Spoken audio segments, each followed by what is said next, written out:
Materi kali ini kita akan membahas tentang asuhan keperawatan anak dengan gangguan tumbuh kembang dan komunisasi. Pertama yang kita bahas adalah tentang tumbuh kembang. Apa itu tumbuh kembang? Pertumbuhan merupakan bertambah jumlah dan besarnya sel di seluruh bagian tubuh yang secara kuantitatif dapat diukur. Sedangkan perkembangan merupakan bertambah sempurnanya fungsi alat tubuh yang dapat dicapai melalui tumbuh kematangan dan belajar. Pola pertumbuhan dan perkembangan ada beberapa pola seperti pola pertumbuhan fisik yang terarah, antara lain prinsip cephalocaudal dan prinsip proximodistal. Cephalocaudal ini pertumbuhan dari arah kepala kemudian ke kaki. Proximodistal pola ini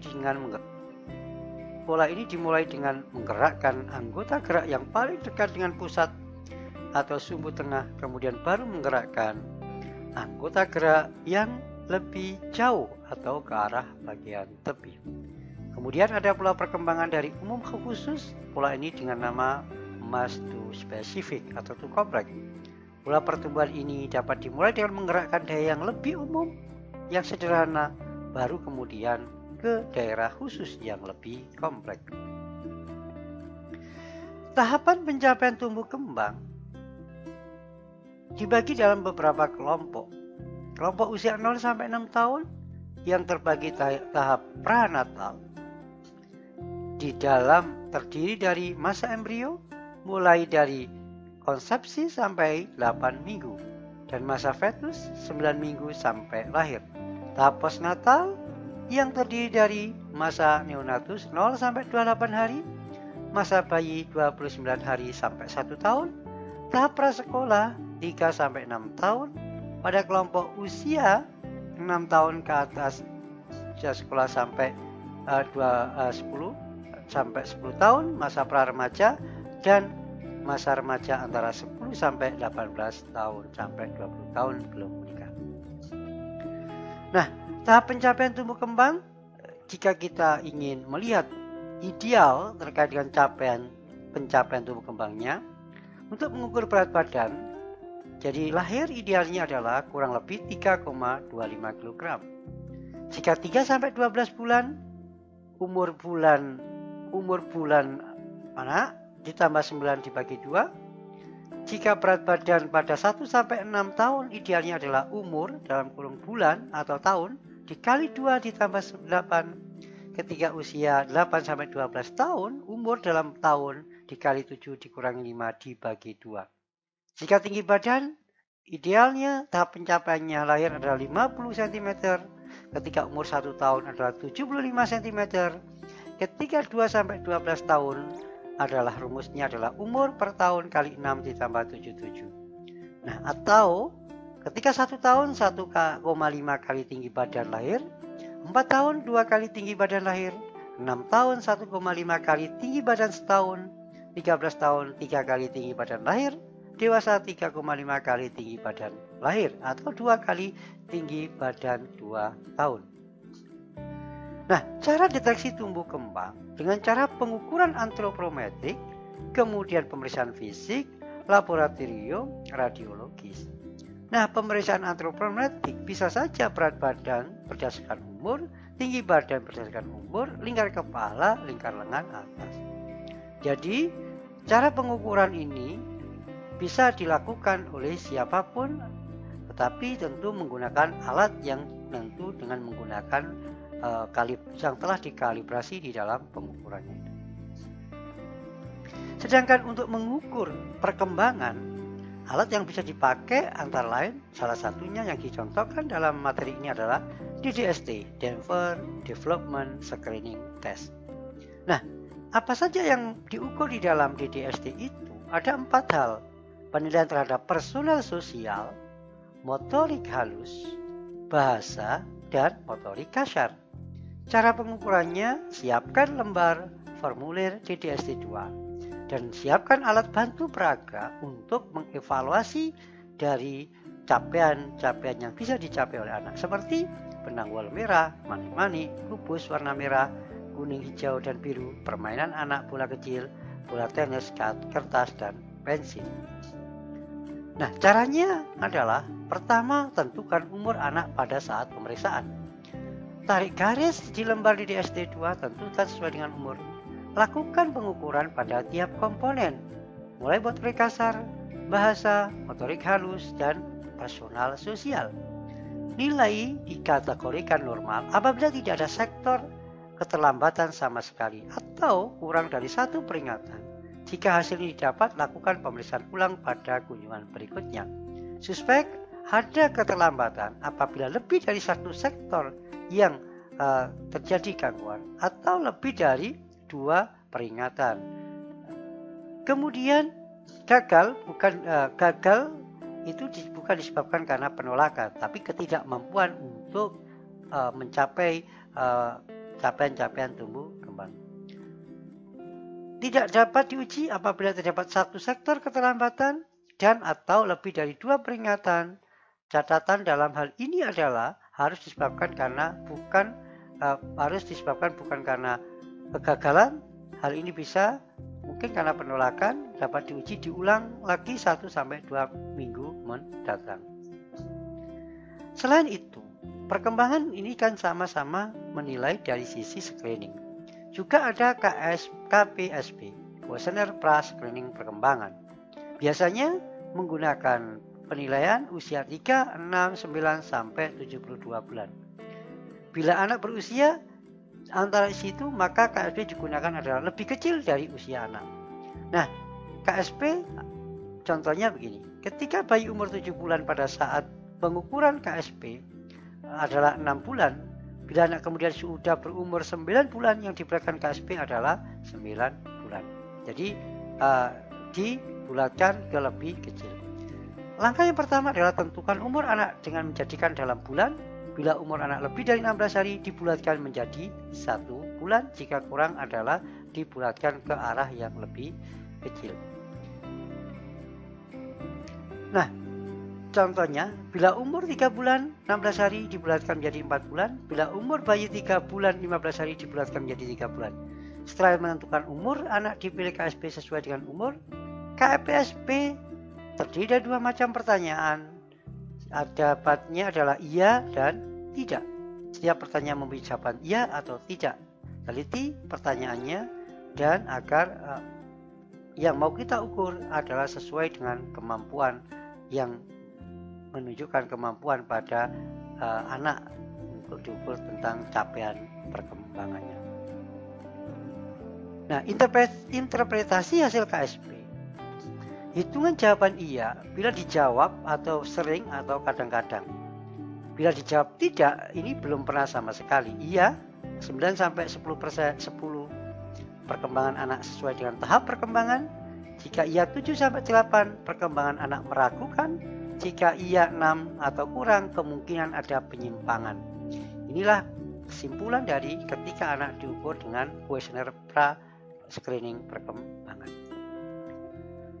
Masalah keperawatan, khususnya masalah tumbuh kembang yang sering terjadi pada anak, antara lain adalah gagal tumbuh, fail to thrive, gangguan makan, gangguan tidur, enuresis fungsional, jadi gangguan pengeluaran urin yang involunter, ekopresis fungsional, pengeluaran tinja yang tidak terkontrol, gagap, mutisme efektif, gangguan bicara pada anak dengan menolak untuk bicara pada situasi sosial, gangguan perkembangan spesifik, seperti gangguan membaca, gangguan menulis, dan berhitung.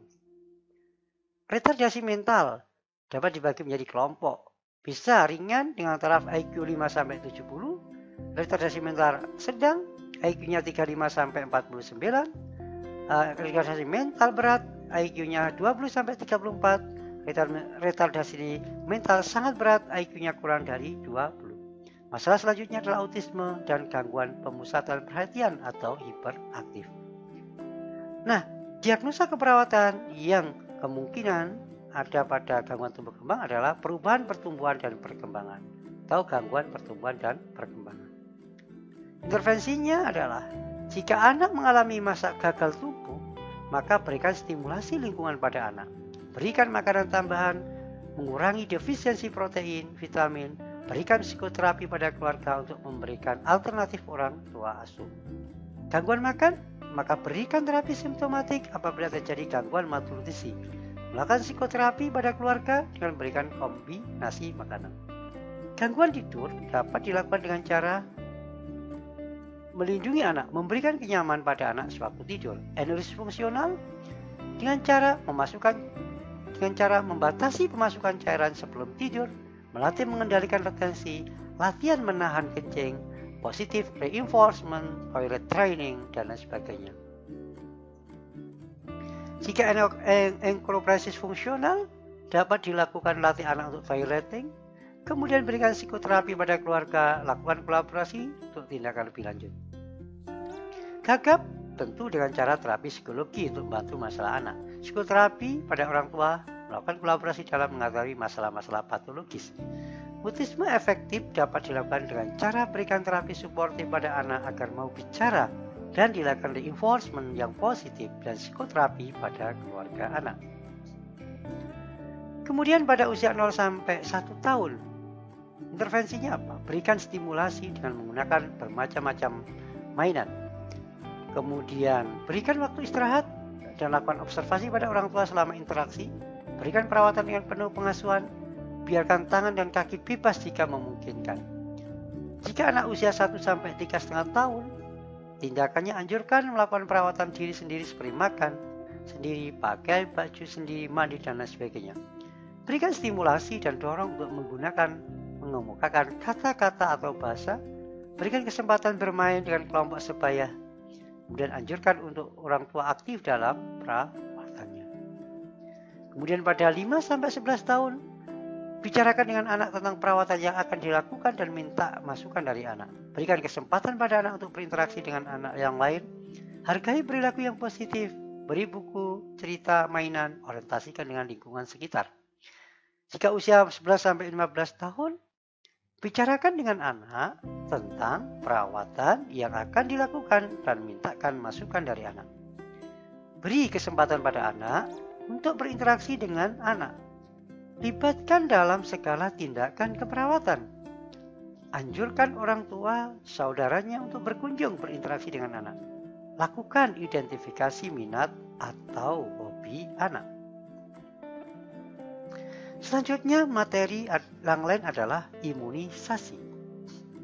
Imunisasi merupakan usaha memberikan kekebalan pada bayi dan anak dengan memasukkan vaksin ke dalam tubuh agar tubuh membuat antibodi untuk mencegah terjadinya penyakit tertentu.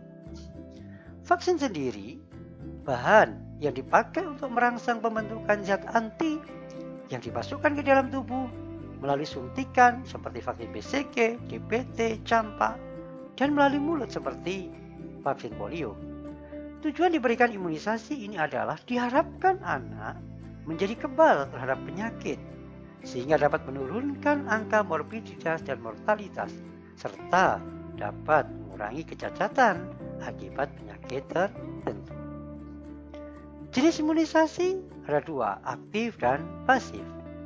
Aktif merupakan pemberian zat sebagai antigen yang diharapkan akan terjadi suatu proses infeksi buatan sehingga tubuh mengalami reaksi imunologi spesifik yang akan menghasilkan respons seluler dan humoral serta dihasilkannya sel memori.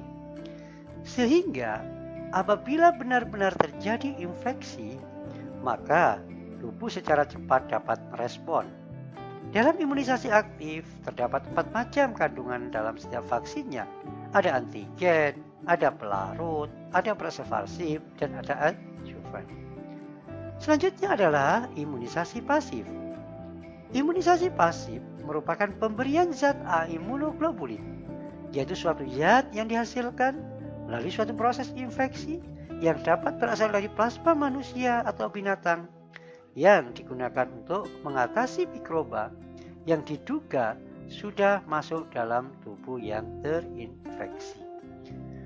Dosis pemberian vaksin khususnya pada anak di bawah usia 5 tahun. 1 tahun ini. Nah, vaksin yang pertama adalah BCG. Dosisnya adalah 0,05 cc. Pemberiannya intrakutan di daerah muskulodeltoid. DPT 0,5 cc, pemberiannya adalah intramuskuler.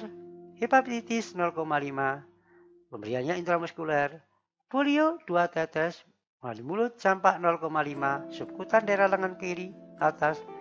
TT toksoid 0,5 intramuskuler. Waktu pemberian informasi, waktu pemberian imunisasi. BCG 1 kali pada 0 bulan, DPT 3 kali, intervalnya 4 minggu antara 2 sampai 11 bulan. Hepatitis 3 kali, pemberiannya 4 minggu intervalnya 0 sampai 11 bulan. Polio 4 kali, 4 minggu intervalnya, pemberiannya 0 sampai 11 bulan. Campak 1 kali, pemberiannya 9 sampai 11 bulan. Selain itu ada imunisasi measles, mumps, dan rubella. Ini digunakan untuk penyakit campak atau measles, kemudian gondong, parotis atau mumps, rubella, dan seterusnya. Kemudian ada imunisasi tipes abdominalis, ada imunisasi varicella. Ada imunisasi hepatitis A maupun imunisasi hepatitis influenza, hemavirus influenza tipe B. Potensi vaksin penyimpanan. Jadi vaksin disimpan dalam kondisi normal yang kemungkinan tidak terjadi kerusakan. Jika disimpan seperti difteri 3-7 tahun maksimal jika disimpan dalam 0-8 derajat Celcius. Kalau pertusis 18-24 bulan jika disimpan dalam 0,8 derajat Celcius. BCG 1 tahun jika 0-8 derajat Celcius. Campak juga 2 tahun jika 0-8 derajat Celcius. Polio 6-12 bulan jika disimpan dalam 0-8 derajat Celcius. Namun jika disimpan dalam 35-37 derajat Celcius seperti difteri itu, DPT itu 6 minggu, pertusisnya di bawah 50% dalam 1 minggu, BCG di bawah 20% dalam 3-14 hari, campak 1 minggu, kemudian polio bisa saja 1-3 hari. Demikian materi kali ini, sampai bertemu dengan materi selanjutnya.